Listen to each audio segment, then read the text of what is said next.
Trump نے یہ کہا ہے کہ ان کی عوام 150 سال پیچھے جا چکی ہے۔ ایران کو کمزور کرنا اس وقت عالمی طاقتوں کے اولین ایجنڈے پر ہے۔ IRGC وہ اس وقت آیت اللہ خامنائی حفاظت کے لیے، اس کے تحفظ کے لیے مکمل طور پہ چکنے ہیں۔ بیلجیم کے پرائم منسٹر کہتے ہیں کہ ایران جو ہے وہ ہماری مدد کے مستحق ہے اور تشدد ان کے اوپر ناقابل قبول ہے۔ ایران جو ہے اس وقت اسرائیل اور امریکہ کے نوٹس پہ ہے۔ اس وقت عالمی شطرنج پہ ایک بہت بڑا کھیل کھیلا جا رہا ہے۔ بسم اللہ الرحمن الرحیم۔ السلام علیکم ناظرین، امید ہے آپ سب لوگ خیر خیریت سے ہوں گے۔ اس وقت سوشل میڈیا ہو یا میڈیا، وہاں پہ ایران کے حوالے سے خبروں کی بھرمار ہے۔ کوئی یہ کہہ رہا ہے کہ آیت اللہ خامنائی ملک چھوڑ کے روس جا رہے ہیں، کوئی یہ کہہ رہا ہے کہ روس کے طیارے اس وقت رن وے پہ کھڑے ہیں اور ان میں سونا اور دولت لادی جا رہی ہے اور ایران کی اشرافیہ اور حکمران اس وقت ملک سے باہر جانے کی پلاننگ کر رہے ہیں۔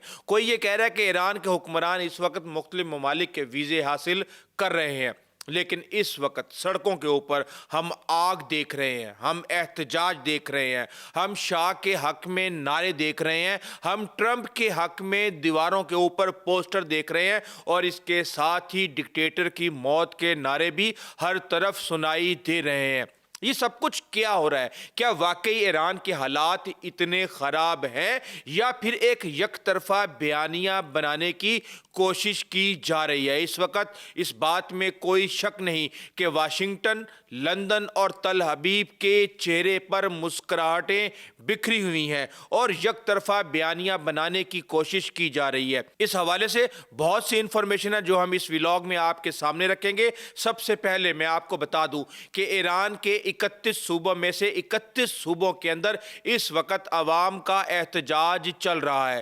45 سے زائد اشخاص یا سیکیورٹی فورسز جو ہیں وہ اپنی جان کی بازی ہار چکے ہیں۔ کئی ہزار لوگوں کو گرفتار کر لیا گیا ہے اور گزشتہ 12 گھنٹے سے پورے ملک کے اندر جو انٹرنیٹ اور لینڈ لائنز جو ہے وہ بلیک آؤٹ کی جا چکی ہیں۔ اور اس کے ساتھ ہی ٹرمپ بھی یہ کہہ رہے ہیں کہ آیت اللہ خامنائی ملک سے باہر جانے کے بارے میں سوچ رہے ہیں، اور انہوں نے یہ کہہ دیا کہ ہم نے ایران کی حکومت کو نوٹس پہ رکھا ہوا ہے۔ اگر انہوں نے احتجاجیوں پر یا مظاہرین کے اوپر کوئی تشدد کیا تو امریکہ انٹرونشن کرے گا۔ اس حوالے سے جو خبریں ہمارے پاس آ رہی ہیں کہ ایران کی فوج اس وقت ہائی الرٹ پر ہے، جبکہ اسرائیل اور امریکہ بھی اپنی تیاری کر کر بیٹھے ہوئے ہیں۔ اب اگر ہم یہ دیکھیں تو ٹرمپ نے یہ کہا ہے کہ ان کی عوام 150 سال پیچھے جا چکی ہے۔ سب سے پہلا سوال جو ہم حل کرنے کی کوشش کریں گے وہ یہ کہ کیا یہ عوام بمقابلہ ریاست ہے یا عالمی طاقتوں کی سازش ہے؟ اس بات میں کوئی شک نہیں کہ ایران پر معاشی پابندیاں ہیں، اس کے ساتھ ساتھ وہاں پہ بے روزگاری ہے، حکومتی پالیسیوں پر لوگوں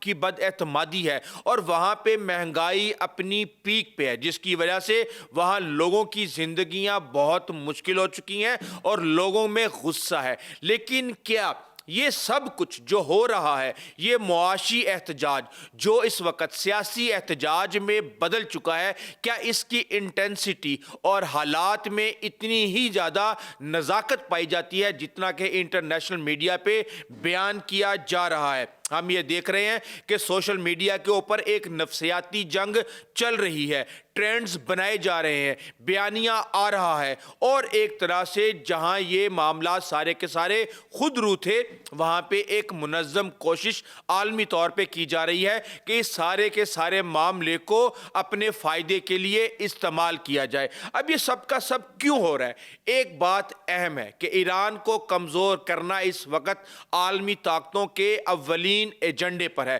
جب میں بیانات آپ کو عالمی لیڈروں کے بتاؤں گا تو آپ کو خود اندازہ ہو جائے گا۔ اب پراکسیز ہیں ایران کی جو نہ صرف یمن میں، فلسطین میں، لبنان میں اور کئی ممالک کے اندر جنگیں لڑ رہی ہیں اور امریکی مفادات کو نقصان پہنچا رہی ہیں۔ اس کے ساتھ ہم یہ دیکھ رہے ہیں کہ ایران چین اور روس کا اتحادی ہے۔ اب ٹرمپ کی جو پالیسی ہمارے سامنے نظر آ رہی ہے کہ لاطینی امریکہ میں جتنے بھی چین اور روس کے اتحادی تھے ان کو ایک ایک کر کے الگ کر کے ان کو ختم کیا جا رہا ہے، اور وہاں پہ رجیم چینج کر کے وہاں پہ چین اور روس کی انوالومنٹ کو ختم کیا جا رہا ہے۔ تو سوچیں اگر ایران میں رجیم چینج ہو جاتا ہے تو چین کی $400 بلین کی انویسٹمنٹ اور روس کا گرم پانیوں تک آنے کا سارا پلان خاک میں مل جائے گا۔ یہ اس وقت عالمی شطرنج پہ ایک بہت بڑا کھیل کھیلا جا رہا ہے۔ اس کے ساتھ ہی ہم یہ دیکھ رہے ہیں کہ جہاں ایران کی آزاد خارجہ پالیسی عالمی طاقتوں کے لیے سردرد بنی ہوئی ہیں، وہیں ایران پر پابندیاں، معاشی بدحالی اور دیگر چیزیں وہاں کی عوام کے لیے بھی ایک عذاب بنی ہوئی ہیں اور ان کے لیے زندگی گزارنا مشکل ہو چکی ہے۔ اب امریکہ کا اسٹیٹ ڈپارٹمنٹ پرشین لینگویج میں ایک بیان جاری کرتا ہے جس میں وہ کہتے ہیں کہ اپنے حقوق مانگنے کے لیے ہم آپ کی ہمت کو قابل تعریف کہتے ہیں اور ہم آپ کے ساتھ کھڑے ہیں۔ یہ کہہ رہا ہے امریکہ کا اسٹیٹ ڈپارٹمنٹ۔ صرف امریکہ کا اسٹیٹ ڈپارٹمنٹ نہیں، بیلجیم کے پرائم منسٹر کہتے ہیں کہ ایران جو ہے وہ ہماری مدد کے مستحق ہے اور تشدد ان کے اوپر ناقابل قبول ہے۔ Amnesty International, Human Rights Watch سب اپنی اپنی رپورٹس دے رہے ہیں اور لمبی لمبی سٹیٹمنٹس ایران کے خلاف، یعنی ایران کی جو حکمران جماعت ہے یا رجیم ہے اس کے خلاف بیانات دیے جا رہے ہیں۔ رضا پہلوی کبھی فاکس نیوز پر آ رہے ہیں، کبھی کسی اور ٹی وی چینل پہ آ رہے ہیں، ٹویٹر کے اوپر انتہائی ایکٹیو ہیں، ٹرمپ کو خوش کرنے کی کوشش کر رہے ہیں، اور انہوں نے یہ کہا ہے کہ جناب فوری طور پہ ایکشن لیا جائے، کیونکہ گزشتہ 12 گھنٹے سے جس طرح بلیک آؤٹ ہوا ہے انٹرنیٹ کا، کوئی خبر وہاں جا نہیں رہی اور کوئی خبر وہاں سے نکل نہیں رہی۔ لیکن 8 بجے تھرسڈے کے دن جو کہا گیا تھا رضا پہلوی کی طرف سے احتجاج کرنے کا، وہ ایک بڑے پیمانے پہ احتجاج کیا گیا ہے اور اس کی ویڈیوز ریکارڈ کر کر کے انٹرنیشنل میڈیا کو دی گئی ہیں۔ ہم نے یہ بھی دیکھا کہ ایک شخص سٹریٹ کے اوپر سٹیکر لگا رہا ہے اور وہ اس کو ٹرمپ سٹریٹ کہہ رہا ہے، کوئی دیواروں پہ لکھ رہا ہے کہ ٹرمپ ہماری مدد کے لیے آؤ، ہم تمہیں بہترین سمجھتے ہیں، تم ایک اچھے لیڈر ہو۔ اس کے ساتھ ہی ہم یہ دیکھ رہے ہیں کہ IRGC یعنی کہ ایرانین ریولوشنری گارڈ جو ہے وہ اس وقت آیت اللہ خامنائی اور موجودہ رجیم کو حفاظت کے لیے، اس کے تحفظ کے لیے مکمل طور پہ چکنے ہیں، اور اگر ہم اس کا مقابلہ وینزویلا سے کریں تو یہ کسی صورت بھی ممکن نہیں ہوگا اور نہ ہی یہ انصاف ہوگا۔ وینزویلا کے اندر ایک سوشلسٹ حکومت تھی، یعنی ایک سوشلسٹ پارٹی کی حکومت تھی، اور سوشلسٹ پارٹی کی حکومت دنیا کے کئی ممالک میں ہے، چاہے چین ہو، چاہے وہاں پہ کیوبا ہو یا دیگر ممالک ہوں۔ تو اب یہاں پہ ہم یہ دیکھ رہے ہیں کہ وہاں سے ایک شخص کو اٹھا کے لے گئے، نہ تو اس کی کوئی ریلیجیس اہمیت تھی اور نہ ہی پارٹی کے حوالے سے اس کو ہوگو شویز کا ایک وارث بنایا گیا تھا، لیکن وارث تو بہت سے لوگ ہو سکتے ہیں، لیکن یہاں پہ معاملہ ڈیفرنٹ ہے۔ ایک شیعہ کمیونٹی، وہ بھی ایک بہت بڑی تعداد میں، اور اوپر سے ایک مذہبی رجحان، اور یہ صرف ایران میں نہیں ہے، ایران کے علاوہ دنیا میں جہاں جہاں پہ بھی اہل توشیع کی کمیونٹی ہے ان کے لیے آیت اللہ خامنائی کی اہمیت بہت اہم ہے۔ بہرحال اب کہا یہ جا رہا ہے کہ جس طرح وینزویلا میں مدورو کی حکومت کا خاتمہ کیا گیا، یہ اس طرح اتنا آسان نہیں ہوگا۔ اگر یہ اتنا آسان ہوتا تو گزشتہ 40 سالوں کے اندر یہ کھیل کھیلا جا چکا ہوتا۔ اس وقت ایرانین ریولوشنری گارڈ ہے، القدس فورس ہے، اور اس طرح کی سینکڑوں ذیلی تنظیمیں ہیں جو کہ اس رجیم کی حفاظت کرنے کے لیے ہر جگہ پہ موجود ہے، اور یہاں پہ صرف ایک شخص کے آگے پیچھے ہونے سے کچھ بھی نہیں ہونے والا۔ اب ہم یہ دیکھ رہے ہیں کہ جہاں لوگ اپنی معاشی خوشحالی کے لیے احتجاج کر رہے ہیں، وہیں اصفہان میں ہم نے یہ دیکھا کہ جو اسٹیٹ براڈ کاسٹ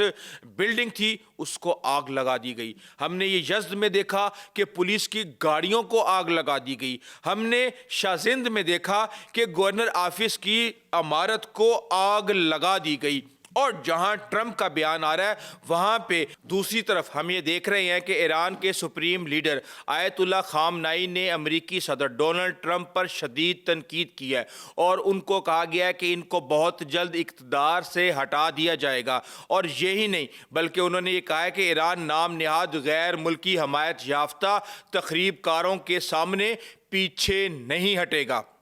اب یہاں پہ ہم یہ دیکھ رہے ہیں کہ جو ایران کی سپریم نیشنل سیکیورٹی کونسل ہے اس نے مظاہرین کے خلاف نرمی نہ برتنے کی وارننگ جاری کیا اور انہوں نے کہا ہے کہ بدامنی کا الزام امریکہ اور اسرائیل پر لگاتے ہیں۔ لیکن یہاں جو اندر سے ہمارے پاس خبر آ رہی ہے کہ ایران کے صدر مسعود پزشکیان کسی بھی صورت مظاہرین پر تشدد کرنے کے لیے تیار نہیں ہے۔ اب یہاں پہ جہاں 45 سے 50 لوگوں کے ہلاک ہونے کی خبریں آ رہی ہیں، جہاں 3000 لوگوں کے گرفتار ہونے کی خبریں آ رہی ہیں، جہاں ایران کے 100 سے زیادہ شہروں میں احتجاج کی خبریں آ رہی ہیں، جہاں ایران کے 31 صوبوں کے اندر احتجاج کی خبریں آ رہی ہیں، وہیں یہ خبریں بھی آ رہی ہیں کہ ایران جو ہے اس وقت اسرائیل اور امریکہ کے نوٹس پہ ہے۔ جہاں اندرونی انتشار پھیل رہا ہے وہیں پہ بیرونی خطرہ بھی ان کے سر پر منڈلا رہا ہے۔ اس کے ساتھ ہی ہم نے یہ دیکھا ہے کہ ایران کی مسلح افواج اس وقت مکمل طور پہ الرٹ ہے، اور ایران کے وزیر خارجہ نے کہا ہے کہ وہ جنگ اور مذاکرات دونوں کے لیے تیار ہیں۔ سینکڑوں یونٹس ایران کی فوج کے دستے مکمل آپریشنل تیاریوں میں ہیں، اور اس کے ساتھ ہی صدر کے ساتھ ساتھ ہم نے یہ دیکھا ہے کہ جو اب بیرونی خطرات اس وقت ایران کے گرد منڈلا رہے ہیں وہ یہ ہے کہ ایران میں قائم کردہ کرد حزب اختلاف کی جماعتوں نے بھی عام ہڑتال کا اعلان کر دیا گیا ہے، اور ایرانی کرد علاقوں میں ایرانی حکاموں پر سخت گیر کارروائیوں کا الزام لگایا گیا ہے، اور تہران بہت عرصے سے ہی انہیں ایک سیکیورٹی خطرہ سمجھتا ہے۔ سرحدی علاقوں میں کسی بھی قسم کی کشیدگی پہلے سے نازک صورتحال پیدا کر سکتی ہے، جبکہ پولیس اسٹیشنوں پر حملے، کمانڈروں کی ہلاکتیں، حکومتی جو علاقے ہیں یا علامتیں ہیں ان کی توڑ پھوڑ، اور سیکیورٹی فورسز کی کئی شہروں میں پسپائی اس وقت ایران کے اندرونی کنٹرول پر کویسچن مارک بنا رہی ہیں۔ ہم یہ دیکھ رہے ہیں کہ مذہبی رہنماؤں نے بھی کھل کے تنقید کرنا شروع کر دی، اور کہا یہ جا رہا ہے کہ اس وقت جو مذہبی اسٹیبلشمنٹ ہے اس کے اندر بھی بہت زیادہ دراڑیں پائی جاتی ہیں۔ تو مجموعی طور پہ ایران کئی دہائیوں کے سب سے سنگین اور غیر یقینی بحران کا اس وقت سامنا کر رہا ہے، اور اس کے ساتھ ہی آسٹریلیا کے وزیر خارجہ کہتے ہیں کہ ایران کے سخت اقدامات کو اقوام متحدہ کی انسانی حقوق کی ذمہ داریوں کی خلاف ورزی قرار دیا جائے۔ اس کے ساتھ ہی سویڈن کے جو رکن پارلیمنٹ ہیں وہ یہ کہہ رہے ہیں کہ رضا پہلوی سے یورپی لیڈروں کو ملاقات کرنی چاہیے۔ رضا پہلوی الگ سے جہاں وہ اپنے مظاہرین سے اپیلیں کر رہے ہیں، وہیں وہ ٹرمپ کو بھی بار بار مختلف قسم کے ایکشنز لینے کے لیے ٹویٹس کر رہے ہیں کہ جناب آپ یہ کریں، آپ یہ کریں، آپ یہ کریں، لیکن ٹرمپ کی طرف سے ابھی تک صرف اور صرف بیانات دیے جا رہے ہیں۔ اب یہ جو چیز خطرناک ہے کہ تہران میں مظاہرین نے ڈکٹیٹر کو موت کے نعرے جو لگائے ہیں، یعنی کہ روحانی لیڈر جو آیت اللہ خامنائی ہیں، جو سپریم لیڈر ہیں، ان کے بارے میں یہ کہا جا رہا ہے، اور اس کے ساتھ ہی ہم یہ دیکھ رہے ہیں کہ جو کلاؤڈ فلیئر ریڈار ہے وہاں پہ اس وقت ایران میں انٹرنیٹ ٹریفک جو ہے وہ تقریباً صفر ہو چکی ہے، اور ملک گیر شٹ ڈاؤن کی نشاندہی کر رہی ہے، اور یہ خبریں ہمارے پاس آ رہی ہیں کہ اس بات کے قوی امکانات ہیں کہ ایک بہت بڑا کریک ڈاؤن کیا جا سکتا ہے۔ لیکن اس وقت ایران جس کشمکش میں ہے وہ کشمکش یہ ہے کہ ایک طرف جو لوگ سیاسی ہیں، جو رضا پہلوی کے کہنے پہ یہ تمام حرکتیں کر رہے ہیں، آگ لگا رہے ہیں، سڑکوں پہ آ رہے ہیں، ٹرمپ کے بینر لگا رہے ہیں، ایک وہ ہیں اور ایک ریئل وہ لوگ ہیں جو واقعی معاشی طور پہ بدحال ہیں اور پرامن احتجاج کر رہے ہیں۔ ان دونوں کے ساتھ رویے کو کس طرح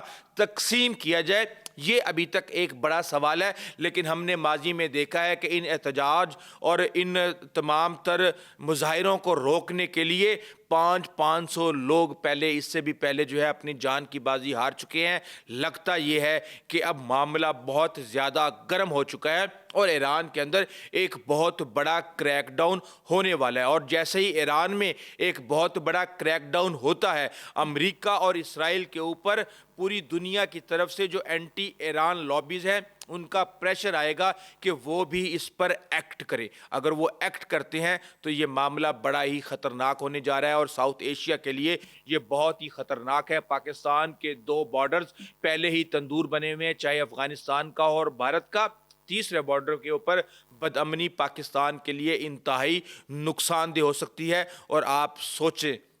کہ ایران کے اندر اگر رجیم چینج ہو جاتا ہے اور پرو امریکن اور پرو اسرائیل طاقتیں آ کے بیٹھ جاتی ہیں ایک ایسے ملک میں جس کی سرحدیں چین سے ملتی ہیں, جس کی سرحدیں افغانستان سے ملتی ہیں, جس کی سرحدیں پاکستان سے ملتی ہیں, جس کی سرحدیں سینٹرل ایشیا سے ملتی ہیں, تو آپ اندازہ لگا سکتے ہیں کہ یہاں پہ کتنا بڑا وبال پیدا ہونے جا رہا ہے. اس حوالے سے آپ کو اپڈیٹ کرتے رہیں گے. ابھی تک کے لیے اتنا ہی. آئندہ تک کے لیے اجازت دیجیے. اللہ حافظ.